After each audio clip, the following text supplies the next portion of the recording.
Frères et sœurs, on se retrouve pour cette deuxième vidéo de cette journée de jeudi. Jeudi 28, il est à présent 17h44. Dans le prolongement de ce que nous avons fait précédemment, hier et avant-hier, nous revenons donc sur l'explication rapportée par un certain nombre de savants concernant le fait historique unanimement reconnu, à savoir le jour du jeudi, Yom al-Khamis. Nous avons écouté, nous avons entendu, nous avons compris, nous avons analysé, nous avons commenté les propos du Cheikh Uthaymin, le Cheikh Uthaymin, à travers son sharh de Bukhari, accompagné de Fawzan et de Ibn Baz. Nous avons vu précédemment celui de Qurtubi, l'imam Qurtubi. À présent, nous allons voir celui de Ibn Taymiyyah, le Cheikh al-Islam Ibn Taymiyyah, rahimahullah. Ibn Taymiyyah a écrit entre autres un livre qui a pour titre Al-Minhaj as-Sunnah Nabawiyya. Al-Minhaj as-Sunnah Nabawiyya. Ce livre a pour particularité de reprendre la totalité, en tout cas la quasi-totalité, des critiques formulées par les opposants, à savoir entre autres Shia, et d'y répondre point par point. De ce fait, dans cet ouvrage, nous retrouvons l'histoire du jour du jeudi. Et Ibn Taymiyyah y répond. Al-Yom al-Khamis, à la page, au tome 6, de la page 11 à 17, voilà ce que nous dit Ibn Taymiyyah. Les auteurs de Sahih, d'après Musnad et Ibn Abbas, que le prophète a dit « Apportez-moi de quoi écrire, je vais vous faire un écrit qui vous empêchera de vous égarer après ma mort, etc. etc., etc. » Donc il commence à citer le texte. Il le cite de façon tout à fait fidèle. Ensuite, il va y répondre. Il y répond comme ce qui suit. À cela, il faut répondre comme suit. Donc il dit, voilà comment vous devez répondre. Ce qu'on sait à propos du savoir et des mérites de Omar est la confirmation que c'est un homme qui n'a pas d'égal, à part Abu Bakr. Nous lisons dans les Sahih Muslim, sur Aïcha, que le prophète a dit, s'il y avait dans les nations qui vous ont précédé des gens inspirés, si une telle personne devait exister dans ma nation, ce serait Omar. Deuxième texte, il cite le même sur une autre variante. Troisième texte, il cite le prophète qui a dit, ou qui aurait dit, pendant mon sommeil, j'ai vu comme si on m'apportait une tasse de lait. J'ai bu jusqu'à ce que le lait sortit de mes ongles.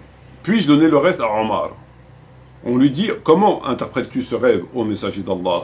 Il répondit, c'est le savoir, l'ilm. Deuxième texte, enfin quatrième texte, deuxième texte du rêve, donc le prophète dit, ou aurait dit, dans mon sommeil, j'ai vu des gens passer devant moi, portant des chemises, certaines leur arrivant à la poitrine, d'autres un peu plus longues, et d'autres qui traînaient par terre. Et celle de Omar traînait par terre. On lui demanda, comment interprètes-tu ce rêve, ô messager de Dieu? Il dit, c'est la religion.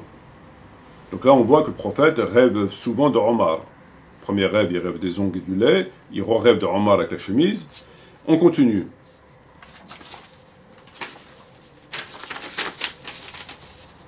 Alors il cite le fait que le Omar a précédé de 2 ou 3 fois la révélation sur le hijab, sur comment dire, de ne pas prier sur les hypocrites, etc. Donc il cite ce texte que tout le monde connaît, je suppose. Ensuite, il cite le texte du prophète qui dit « Appelle-moi ton père et ton frère, je vais faire un écrit en faveur de ton père concernant le califat ». De peur que des gens nourrissent des ambitions et disent que je vale mieux que Abu Bakr.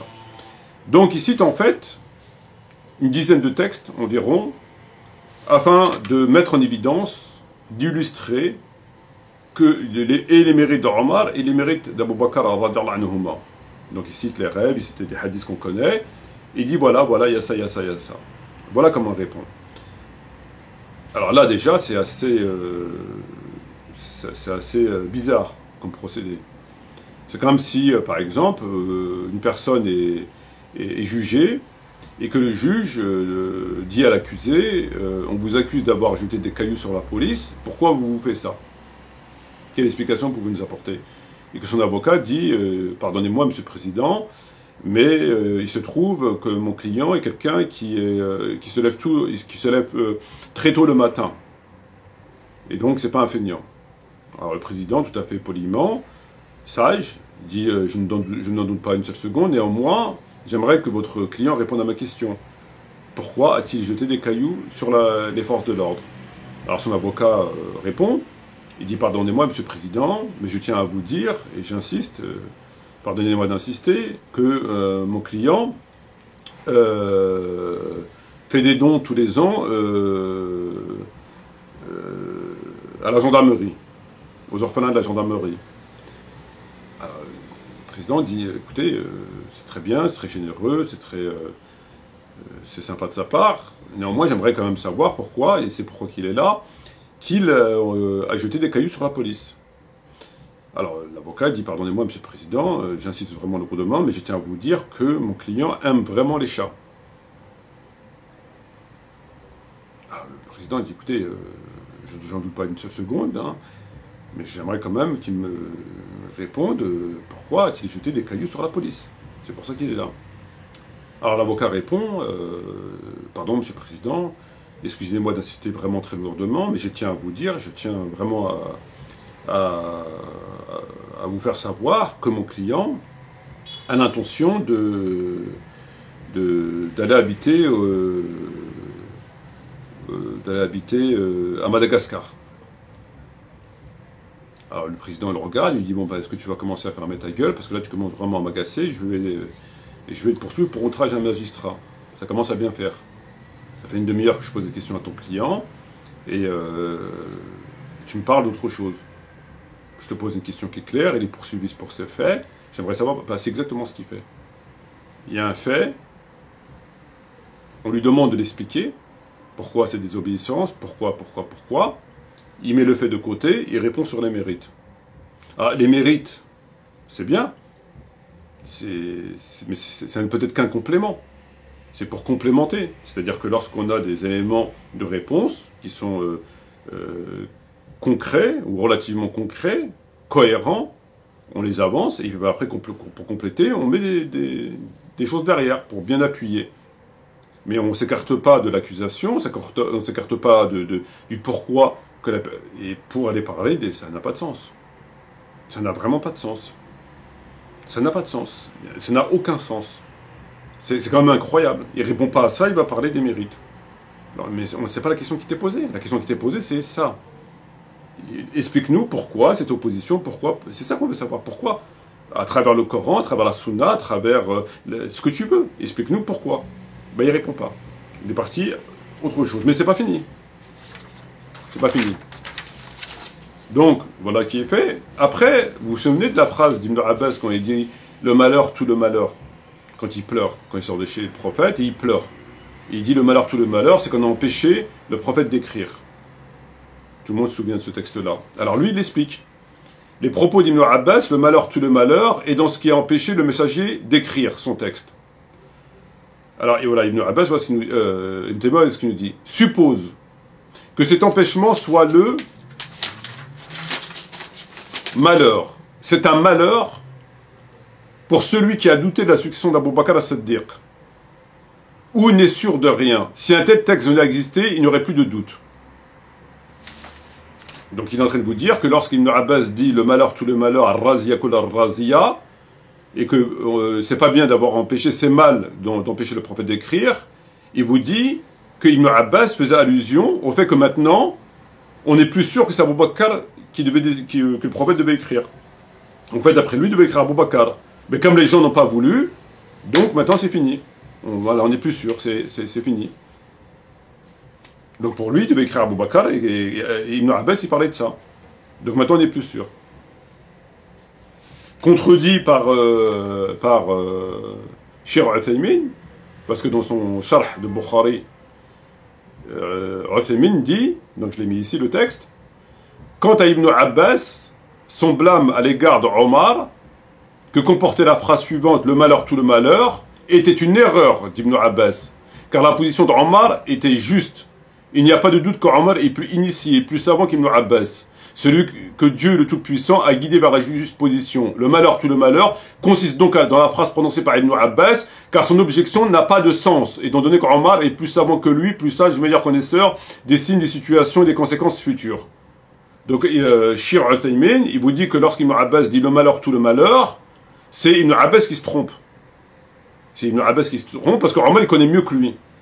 Il a plus de science que lui, il connaît mieux que lui. Donc c'est une erreur d'Ibn Abbas, il a dit une chose, mais c'est une erreur. Donc les deux se contredisent. Ibn Abbas, Ibn Taymiyyah vous dit le malheur, c'est le fait que maintenant, le prophète voulait écrire Abu Bakr, mais maintenant on ne sait plus. Donc c'est un malheur pour les musulmans. Et Cheikh Al-Uthaymin, il vous dit, Ibn Abbas s'est trompé, il n'y a pas de malheur. Il s'est trompé, il connaît rien, et il n'y a pas de malheur. Donc eux-mêmes ils se contredisent. Mais l'explication d'Ibn Taymiyyah, le malheur, tout le malheur, c'est parce que maintenant on ne sait pas que le prophète voulait désigner Abu Bakr, ça c'est fort. Ça c'est fort, c'est-à-dire que, en fait, pour lui, il voulait désigner Abu Bakr, et maintenant c'est un malheur, parce que maintenant on n'est pas sûr. Alors que si on l'avait laissé, donc il devrait critiquer Omar finalement. Il dirait à Omar, pourquoi t'as pas laissé le prophète écrire Abu Bakr? Maintenant, voilà, bon, c'est catastrophique. Et il termine, donc il cite tout ça, et il termine par ces phrases.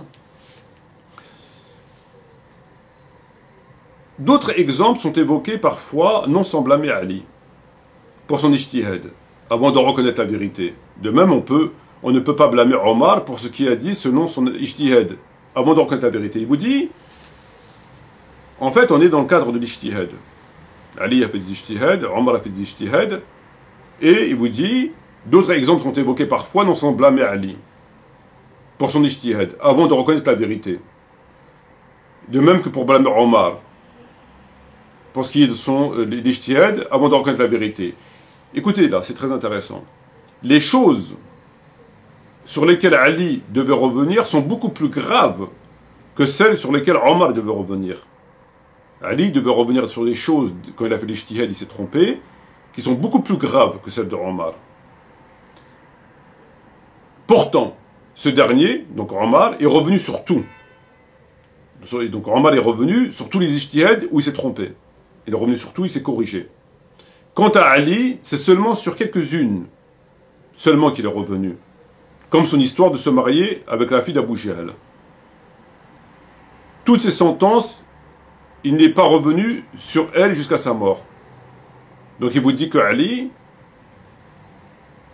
a commis des erreurs d'ijtihad qui sont beaucoup plus graves et importantes que celles de Omar. Quant à Omar, il les a reconnues, il est revenu dessus. Ali n'est revenu sur aucune d'elles. Sauf le fait de se marier avec la fille d'Abu Jahl.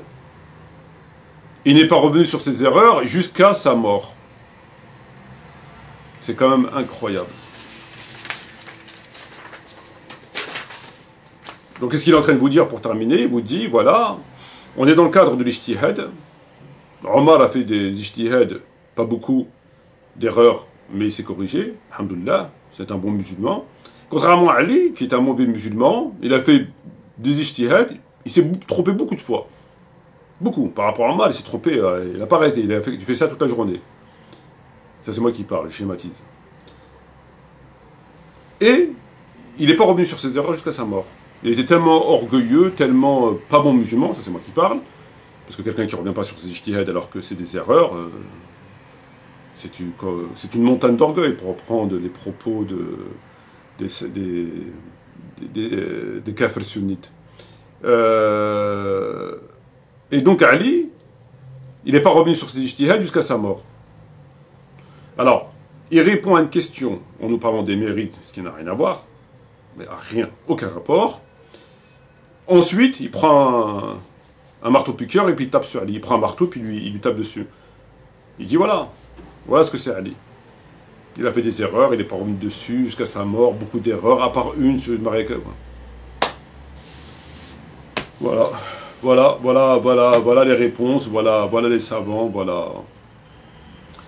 Alors j'aimerais terminer cette histoire pour éclairer nos frères et nos sœurs sur l'émiettement de la religion. Les gens émiettent leur religion. Ils émiettent. Ils émiettent parce qu'il ne faut pas de la distinction entre le statut d'un musulman, la foi et l'histoire. Chaque fois qu'on leur sort un truc, ils mettent dans la foi, et donc ça fait des émiettements de la religion.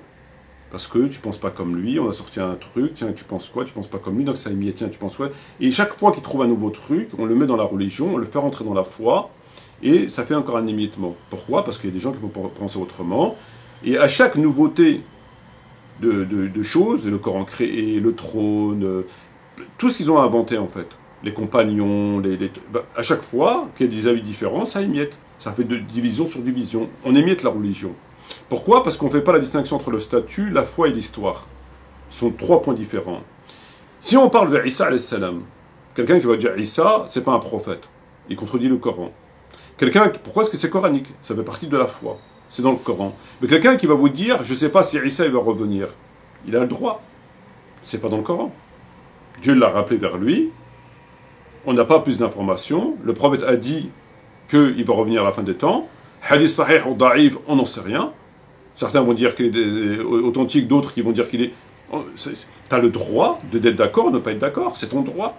Là où tu n'as pas le droit, c'est lorsque Allah s'est prononcé, qui a dit que c'est pas Isa alayhi salam qui a été sur la croix. Là, tu n'as pas le droit de dire que c'est lui. Tu es obligé de reconnaître Isa comme prophète et messager. Mais tu as le droit de ne pas dire qu'il va revenir à la fin des temps. C'est un hadith.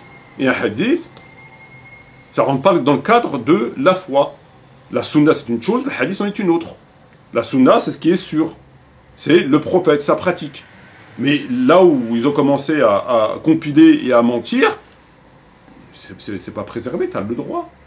Au nom de ta niya, au nom de ta science, au nom de... tu fais pas ça par malhonnêteté, etc., parce que ça t'arrange, tu fais ça sincèrement.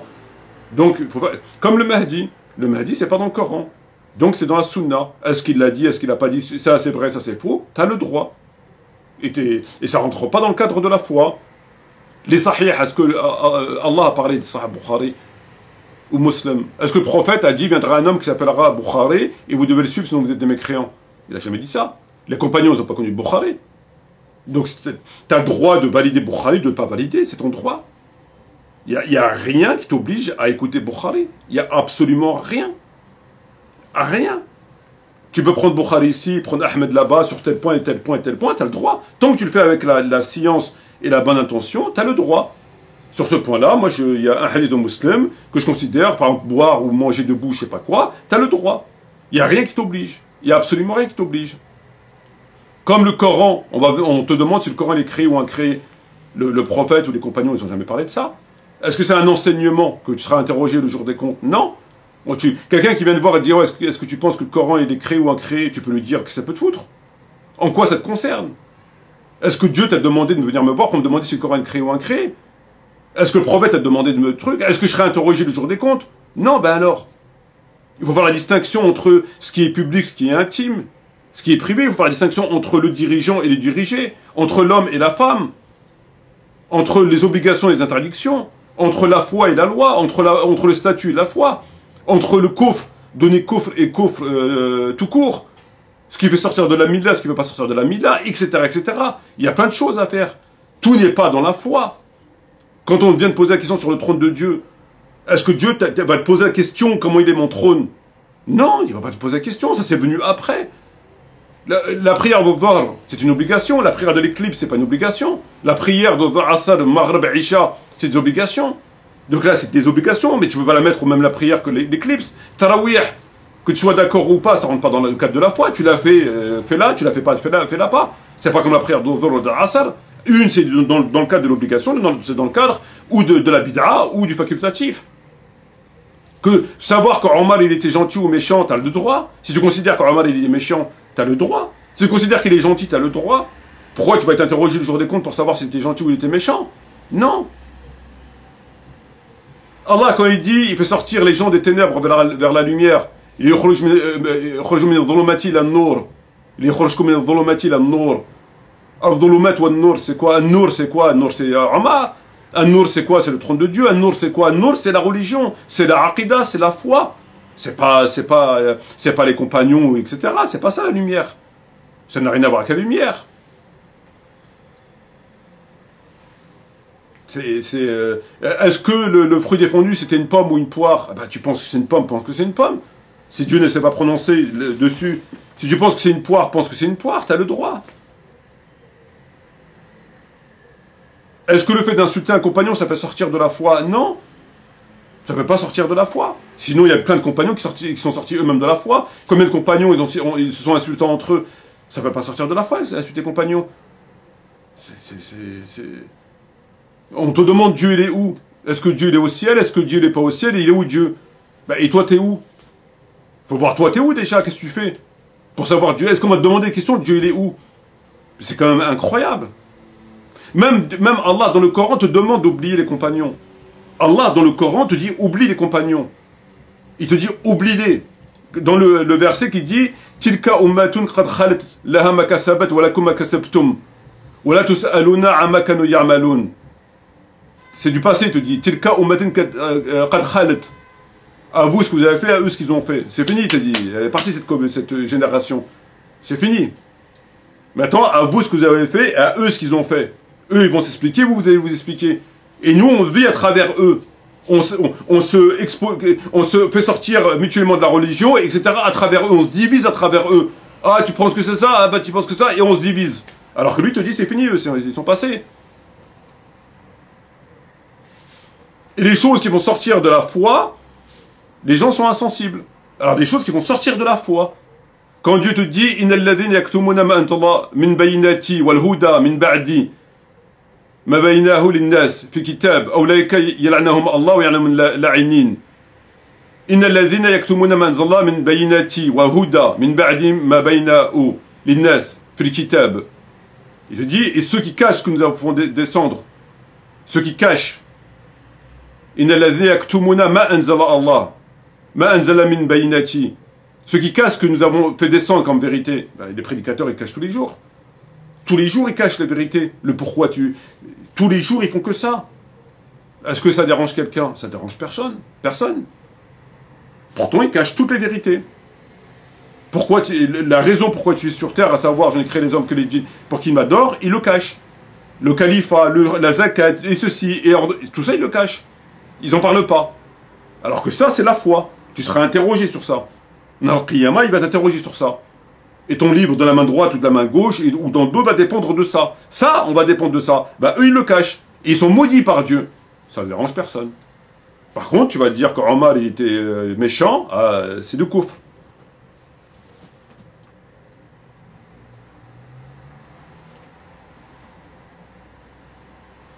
Amana ar-rasoul bima unzila ilayhi min rabbihi wal mu'minun. كل أمن بالله والملائكة أمن بالله والملائكة وكتبه ورسله لا نفرق بينهم أحدا. Il n'y a pas de compagnon. أمن بالله ورسله والكتابه والملائكة. Il n'y a pas de compagnon. Il n'y a pas écrit Sahaba. يؤمن بالله واليوم الآخر ويأمر بالمعروف وينهى عن المنكر. Croire en Dieu au jour dernier, ordonne le bien, interdit le blâmable. Personne qui le fait. Il n'y a personne qui le fait. Ils font le contraire. Ils font le contraire. Là, Dieu te le dit, par contre. Yuminu billah wal yawm al-akhir wa yamuruna bil ma'ruf wa yanhaw 'anil munkar. Ils sont où? Ouais, je crois. Umin billah wal yawm al-akhir. Ouais, c'est vrai. Amin billah wal yawm al-akhir. Haq. Et le reste, non, je m'en fous. Je m'en fous. Ça, il n'y a pas de problème.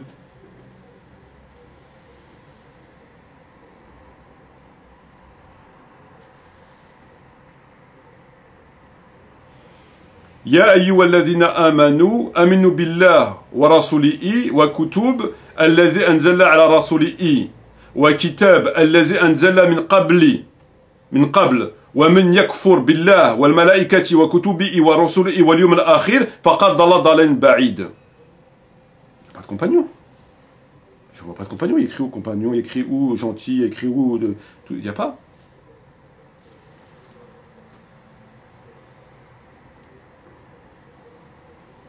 لتكن منكم أمة يدعو إلى الخير ويأمر بالمعروف وينهى عن المنكر أولئك هم مفلحون. Qu'il soit parmi vous une communauté qui appelle au bien, qui ordonne le bien et qui interdisent le blâmable. Ce sont eux qui vont réussir. يؤمن بالله واليوم الآخر ويأمر بالمعروف وينهى عن المنكر. Pareil. فإن تابوا وقاموا الصلاة وآتوا الزكاة فإخوانكم في الدين. S'ils se repentent, donnent la... Il n'y a pas de... Par contre, la zakat, إنما يعمر المساجد الله من آمن بالله واليوم الآخر. Seuls ne peupleront les mosquées d'Allah ceux qui croient en Dieu au jour dernier. ويقيمون الصلاة ويأتوا الزكاة. Personne ne paye la zakat. Normalement, vous n'avez même pas le droit d'aller à la Kaaba. Vous n'avez pas le droit d'aller au pèlerinage, vous ne payez pas la zakat. Allah dit إنما يعمر المساجد مساجد الله من آمن بالله واليوم الآخر وقام الصلاة وآتوا الزكاة. Personne ne paye la zakat. Normalement, même le pèlerinage, c'est interdit. Donc, la distinction par rapport qui doit se faire, c'est par rapport à la prière, la zakat, les hudud, les lois, ordonner le bien, les autorités de la fraternité, tout ça, on met de côté. Tout ça, ça ne les intéresse pas. Le tawhid, etc., le jihad, la justice, l'unité, ça, c'est dans le Coran. Ce qui fait l'iman, la foi, ce sur quoi ils seront interrogés, ça ne les intéresse pas. Par contre, ils vont prendre des choses qui ne font pas partie du iman, qui font pas... Et là, ils vont faire avec, ils vont imiter les gens, ils vont les diviser. Alors que Dieu les a unis sur des fondamentaux. C'est sur quoi ils parlent dans le Coran. Et vous ne trouverez jamais tout ce qu'eux, ils disent.